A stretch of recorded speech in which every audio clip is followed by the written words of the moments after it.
Cupid's Undie Run, scheduled for Saturday, February 13th in Bricktown.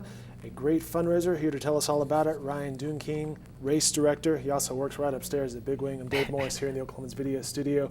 Ryan, thanks for coming downstairs. Yeah, absolutely. And you're in full uniform. This is it. Actually, you're probably not. You're probably overdressed, I take a little bit off come race day, I do.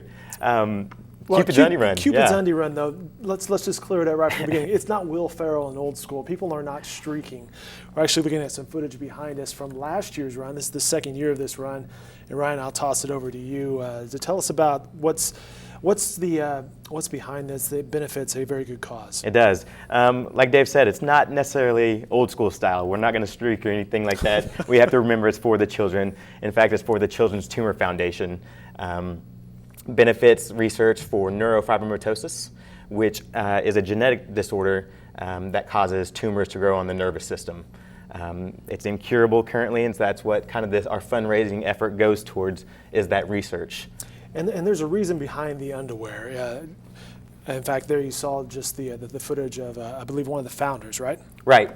It was a participant who we just showed, and he, in fact, has neurofibromatosis. And as you saw, there's just little tumors that are underneath the skin. And in fact, he had so much right there. There you go. Can't really cover it up with clothes. And right. That's kind of the point of the Undie Run is. We're exposing ourselves for just 4 hours out of the day in the cold of February. A lot of folks, they're unable to cover it up, and so they're exposed their entire lives. And so we figured we'd just step into their shoes just for a little bit, and try to find a cure for this disorder called NF. You had a couple hundred people participate in last year's run, and you raised a lot of money. 350 runners last year, and we raised just over $27,000. So we're hoping to exceed both that in runners and dollars raised. And this is a global event. It happens in February, but how did you get involved? One of my coworkers at Coda CrossFit, he grew up he actually worked in Washington, D.C., and went to a gym with one of the founders, and he mentioned to me that this would be a great thing to bring to Oklahoma City. It's a more progressive event, and I think that's what draws a lot of folks. But again, it's for a good cause. It's for the Children's Tumor Foundation, and that's what I find exciting about it. In fact, Aubrey-Ann Terry, I believe there's another little girl that was one of the, what's the word? Our NF champions. NF champions. Right. She participated last year. She's back this year. She is, her and her family, and there's two little girls that are seen in this video. They showed up last year, and I had not met them until that race day, and now they've just been a big supporter of mine and a big advocate of the Cupid's Undie Run. They have two teams going right now and fundraising dollars. It's great.